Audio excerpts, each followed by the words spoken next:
नमस्कार. भारतीय जनता पार्टी प्रदेश कार्यालयामध्ये आयोजित या पत्रकार परिषदेमध्ये आपल्या सगळ्यांचं स्वागत.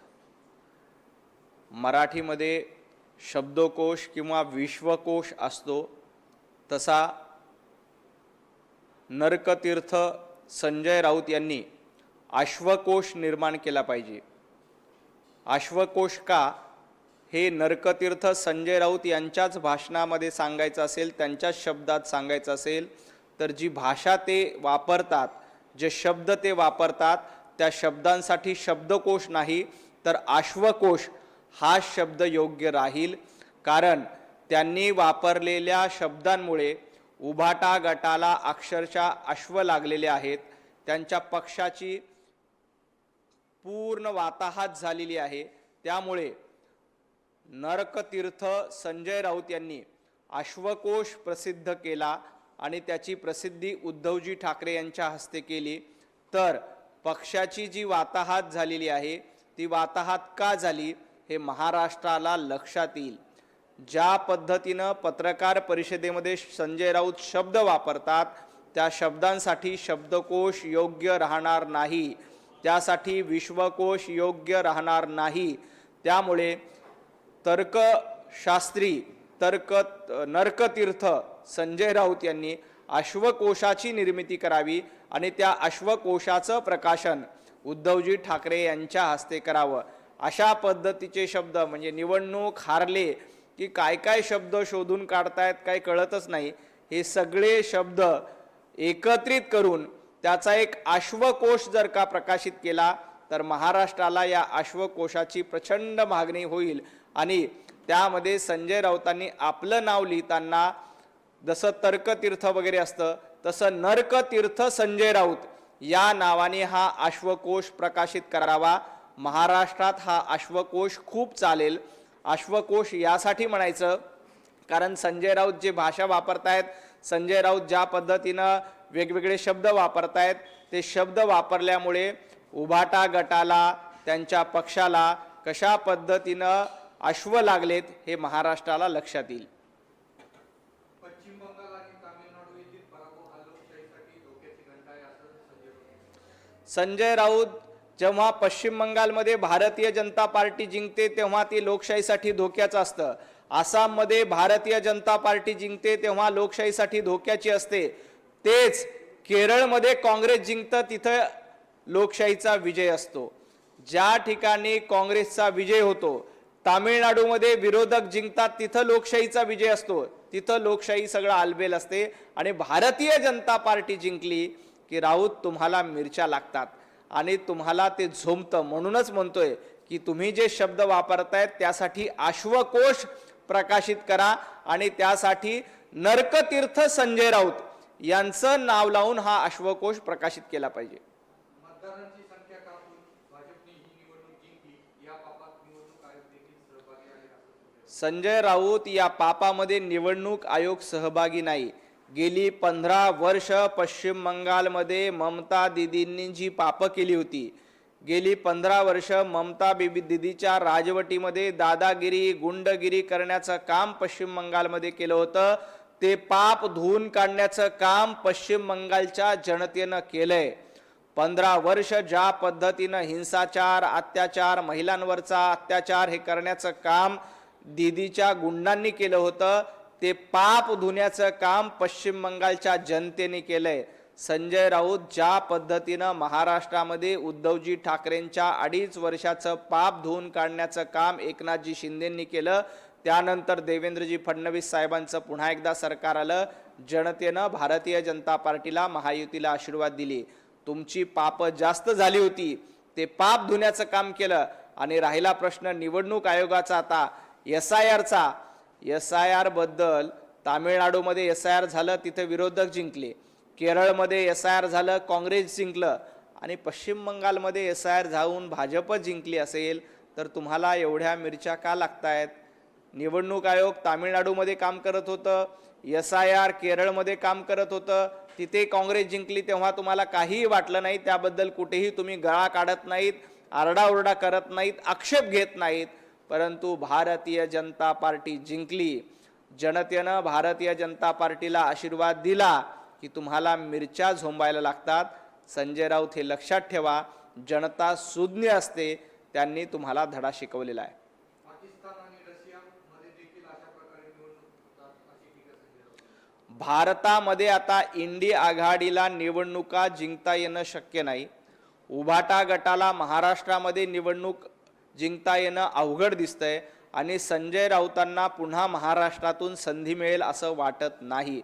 त्यामुळे संजय राऊत यांनी पाकिस्तानमध्ये जाऊन आपली खासदारकीची निवडणूक लढली पाहिजे. पाकिस्तानमध्ये संजय राऊत यांची बऱ्यापैकी चालते, कारण रोज उठून पाकिस्तानची बाजू घ्यायची, रोज उठून पाकिस्तानचा उदो करायचा, पाकिस्तानची प्रवक्तेगिरी करायची, हा धंदा गेल्या 3-4 वर्षामध्ये संजय राऊतांनी सुरू केलाय. त्यामुळे माझी राऊतांना आणि त्या माध्यमातून उद्धवजी ठाकरेंना देखील विनंती आहे की इंडी अलायन्स महाराष्ट्रामध्ये देशामध्ये जिंकत नाही. आता तुम्हाला पाकिस्तानमध्ये आणि बांगलादेशमध्ये पक्ष विस्तारासाठी स्कोप आहे. आपण जरा भारताचं नागरिकत्व सोडून, म्हणजे संजय राऊतांनी पाकिस्तानचं नागरिकत्व स्वीकारावं आणि पाकिस्तानच्या संसदेमध्ये जाऊन निवडणूक लढण्याचा प्रयत्न करावा. महाराष्ट्रामध्ये आणि देशामध्ये तुम्हाला जनता उभी करणार नाही. इंडिया आघाडीचे भविष्य अतिशय उत्तम आहे असं संजय राऊत. इंडिया आघाडीचं भविष्य काय आहे हे पश्चिम बंगाल, आसाम, पुद्दुचेरीमध्ये जनतेनं दाखवून दिले. इंडिया आघाडीच मुळामध्ये नामशेष होण्याच्या मार्गावर आहे. ज्या इंडिया आघाडीमध्ये ममता बॅनर्जी होत्या, त्या ममता बॅनर्जींनी इंडी अलायन्सला बाजूला सरून स्वतःची चूल मांडली आणि तिथे निवडणूक लढली. इंडी अलायन्समध्ये आता कोण उरलंय? ज्या DMKंनी, स्टॅलिननी मोठ्या प्रमाणात तामिळनाडूमध्ये भ्रष्टाचार केला होता, त्या तामिळनाडूमध्ये स्टॅलिन यांना घरचा रस्ता दाखवण्याचं काम जनतेनं केलेलं आहे. उद्धवजींना महाराष्ट्रात घरचा रस्ता दाखवला आणि उद्धवजींचे जे मित्र होते स्टॅलिन आणि ममता दिदी यांना देखील जनतेने घरचा रस्ता दाखवला आहे. त्यामुळं इंडी अलायन्सची भेंडी करपण्याचं काम आणि इंडी अलायन्सच्या ठिकऱ्या उडवण्याचं काम महाराष्ट्रातल्या जनतेने केलंय. इंडी अलायन्समध्ये आता फक्त आणि फक्त काँग्रेस उरलेली आहे आणि काँग्रेसचं भविष्य काय आहे हे राहुल गांधी आणि काँग्रेसच्या कार्यकर्त्यांना चांगलं ठाऊक आहे. पंतप्रधान नरेंद्र मोदीजी यांनी भान ठेवून बोलावं, दिवा विस्तारात वाट मोठी होते, त्याप्रमाणे मोदीजींच्या पतनाची ही सुरुवात आहे असं संजय राऊत. पतन कुणाचं झालंय हे देशाने बघितलंय. पंतप्रधान नरेंद्र मोदीजींच्या नेतृत्वामध्ये देश पुढे चाललाय, विकासाच्या मार्गावर चाललाय.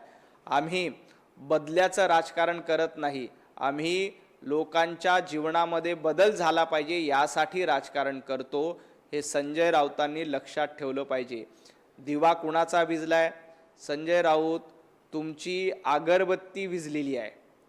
पंतप्रधान नरेंद्र मोदीजींच्या नेतृत्वात अंधेरा छटेगा, कमल खिलेगा हे स्वप्न आम्ही वर्षानुवर्ष बघितलं होतं. ते स्वप्न पंतप्रधान नरेंद्र मोदीजींच्या नेतृत्वामध्ये पूर्ण झाले. ज्या पश्चिम बंगालमध्ये आजपर्यंत भारतीय जनता पार्टीची सत्ता आली नव्हती, तिथं पंतप्रधान नरेंद्र मोदीजींच्या नेतृत्वामध्ये सत्ता आली. दिव्यांच्या गप्पा तुम्ही करू नका. आपली अगरबत्ती कुठे कुठे विझली? महाराष्ट्रामध्ये इंडी आघाडीची अगरबत्ती विझली, पश्चिम बंगालमध्ये विझली, केरळमध्ये थोडीशी मिनमिनते, त्याच्याकडे बघा. दिवा कुणाचा विझलाय, अगरबत्ती कुणाची विझली आणि कुणाचा झंझावात, कुणाचं वादळ सुरू आहे. आसाममध्ये जी सुनामी आली, पश्चिम बंगालमध्ये जी सुनामी आली, पुद्दुचेरीमध्ये जे पंतप्रधान नरेंद्र मोदीजींच्या नेतृत्वात यश मिळालंय, हे शेवटचं यश नाही आहे. उद्धवजी ठाकरे यांच्या पक्षाचं शेवटचं यश महाराष्ट्रामध्ये 2019ला मिळालं होतं. संजय राऊत, तुमच्या उद्धवजींचा दिवा फडफडलाय नाही, तो पार विझायला आलाय. त्याच्याकडे लक्ष द्या. जरा 2 हात ठेवून उद्धवजींचा दिवा, उद्धवजींच्या पक्षाचा दिवा जो फडफडतोय त्याच्याकडे बघा. तुमची अगरबत्ती पार विझून चालली, त्याच्याकडे लक्ष द्या. पंतप्रधान नरेंद्र मोदीजी 140 कोटी जनतेची सेवा करतायत आणि जनतेच्या आशीर्वादाने तुम्ही कितीही शिव्या शाप दिले तरी त्याचा काहीही परिणाम होणार नाही. इंदिरा गांधी या सर्वात लोकप्रिय नेत्या होत्या, परंतु त्यांचा देखील पराभव झाला असं संजय राऊत. इंदिरा गांधी कधी काळी सर्वात लोकप्रिय नेत्या होत्या, परंतु आज घडीला सर्वात लोकप्रिय नेते कोण असतील तर ते फक्त आणि फक्त संजय राऊत आहेत. इंदिरा गांधींपेक्षा संजय राऊतांची लोकप्रियता महाराष्ट्रात नाही, देशामध्ये नाही, संपूर्ण जगामध्ये आणि त्याच्याही पलीकडे जाऊन अंतराळामध्ये देखील संजय राऊतांची लोकप्रियता क्रमांक 1 ला आहे.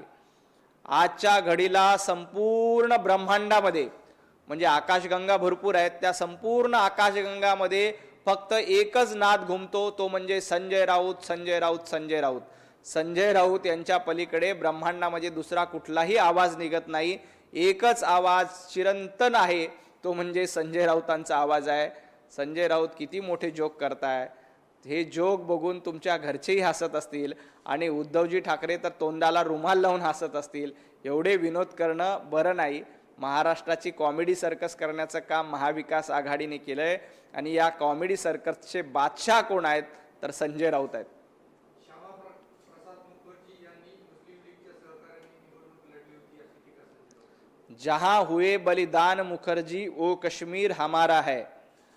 जहां पैदा हुए श्यामा प्रसाद जी वो बंगाल भी हमारा है. हा नारा आम्ही दिला होता, ते सत्यात उतरवण्याचं काम पंतप्रधान नरेंद्र मोदीजींच्या नेतृत्वात झालंय. मुस्लिम लीगच्या गप्पा संजय राऊत तुम्ही करू नये. आसाममध्ये काँग्रेसचे 22 उमेदवार निवडून आलेत. 22 पैकी 20 ते 21 उमेदवार मुस्लिम आहेत.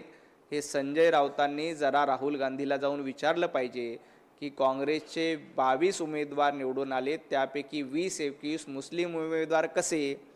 राहुल गांधींना हिंदू उमेदवार सापडले नव्हते का? याचा जाब आधी संजय राऊतांनी राहुल गांधीला जाऊन विचारला पाहिजे. ज्या पद्धतीनं वंदनीय हिंदू हृदय सम्राट बाळासाहेब ठाकरे यांनी सांगितलं होतं, गर्व से कहो हम हिंदू आहे, पण दुर्दैवानं संजय राऊत गर्व से दाढ्या कुरवळण्याचं काम करतायत. औरंगजेब फॅन क्लबला चालवण्याचं काम, अफजल खानाची पिल्लावळ पुढे चालवण्याचं काम जनाब संजय राऊत यांच्या माध्यमातून सुरू आहे. त्यामुळे तुम्ही गर्वसे दाढ्या कुरवाळा किंवा आणखी काही कुरवाळा, या देशातील जनता प्रभू रामचंद्रासोबत, छत्रपती शिवाजी महाराजांच्या हिंदुत्वासोबत कायम उभी राहील आणि उभी राहणार. नसरापूर प्रकरणातील आरोपीला हलाल करून मारावं अशी प्रतिक्रिया राज ठाकरे. सन्माननीय राज ठाकरे यांच्या भावनांशी मी पूर्णपणे सहमत आहे. ज्या पद्धतीनं नसरापूरमध्ये एका चिमुकलीवर अत्याचार झाला, तिची हत्या करण्यात आली, अतिशय दुर्दैवी घटना आहे. परंतु आपल्या देशामध्ये कायद्यात काही गोष्टी कराव्या लागतात. प्रत्येक नागरिकांच्या भावना अतिशय संतप्त आहेत. या प्रकरणात दोषीला कठोरातली कठोर शिक्षा झाली पाहिजे, ही जी सन्माननीय राज ठाकरेंची मागणी आहे, त्या मतांशी आम्ही पूर्णपणे सहमत आहोत. परंतु आपल्याला काही गोष्टी कायद्याने करावे लागतील. माननीय मुख्यमंत्री देवेंद्रजी फडणवीस साहेब या प्रकरणामध्ये पूर्णपणे लक्ष ठेवून आहेत आणि दोषीला कठोरातली कठोर शिक्षा तातडीनं व्हावी यासाठी सरकार प्रयत्नशील आहे. राज्यात कायदा व सुव्यवस्था ढासळली आहे अशी टीका जयंत पाटील यांनी. जयंत पाटीलजी, तुम्हाला एकच सांगायचं आहे, कायदा आणि सुव्यवस्था सांभाळण्यासाठी देवेंद्रजी फडणवीस साहेब सक्षम आहेत. 14 ते 19 देखील कायदा ते सुव्यवस्था नीट सांभाळली म्हणून लोकांनी पुन्हा निवडून दिलं. त्यानंतर 24ला देखील पुन्हा देवेंद्रजी निवडणुकीला सामोरे गेले. जनतेनं देवाभाऊंना आशीर्वाद दिले. कायदा आणि सुव्यवस्था कशी असते हे उद्धवजींचा काळ आठवला की तुम्हाला लक्षात येईल. उद्धवजी आणि त्यावेळेला जयंत पाटील यांच्या राष्ट्रवादीचे गृहमंत्री असताना मुंबईमध्ये उद्योगपतीच्या घराबाहेर बॉम्बस्फोट ठेवणं, याला कायदा सुव्यवस्था बिघडली म्हणतात. पालघरमध्ये साधूची हत्या होणं, याला कायदा सुव्यवस्था बिघडली म्हणतात. भारतीय जनता पार्टी महायुतीच्या नेतृत्वात, देवाभाऊंच्या नेतृत्वामध्ये कायदा सुव्यवस्था अतिशय चोखपणे पाळली जाते. जयंत पाटील, तुम्ही तुमच्या सांगलीची चिंता करा, तुम्ही तुमच्या मतदारसंघाची चिंता करा आणि तुम्ही तुमच्या उरलेल्या राष्ट्रवादीची चिंता करा. महाराष्ट्राची चिंता करण्यासाठी देवाभाऊ समर्थ आहेत.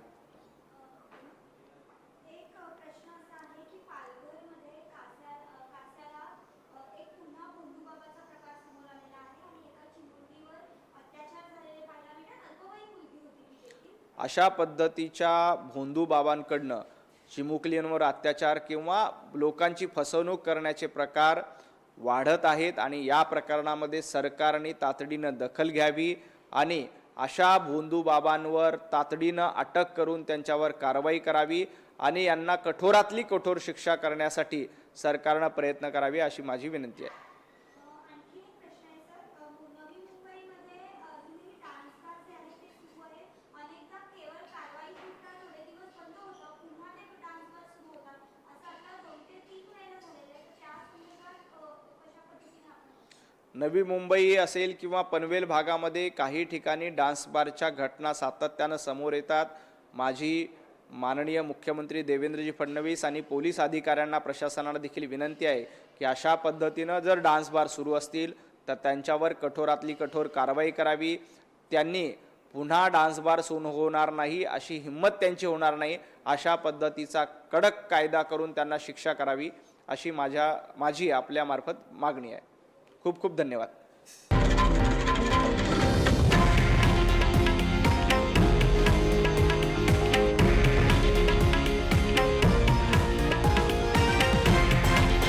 हे आहे देशातील नंबर 1 न्यूज नेटवर्क आणि आपण पाहत आहात TV9 मराठी, एकमेव.